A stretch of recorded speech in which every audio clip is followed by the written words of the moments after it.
Esta es la segunda cascada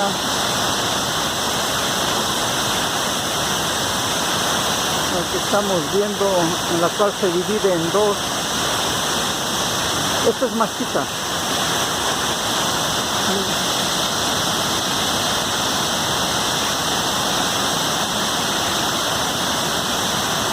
Bajamos 360 escalones.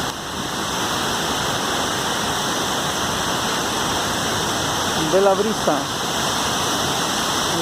de la cascada.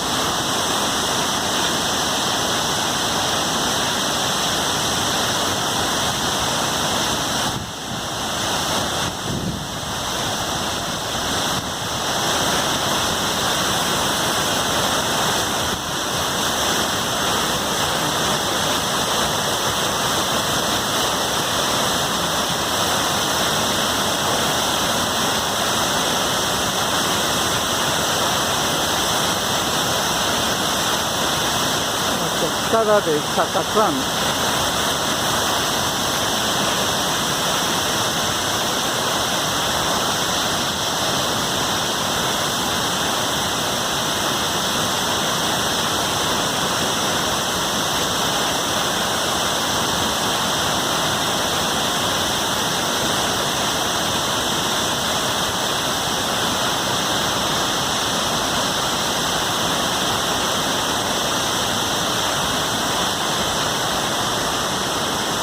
David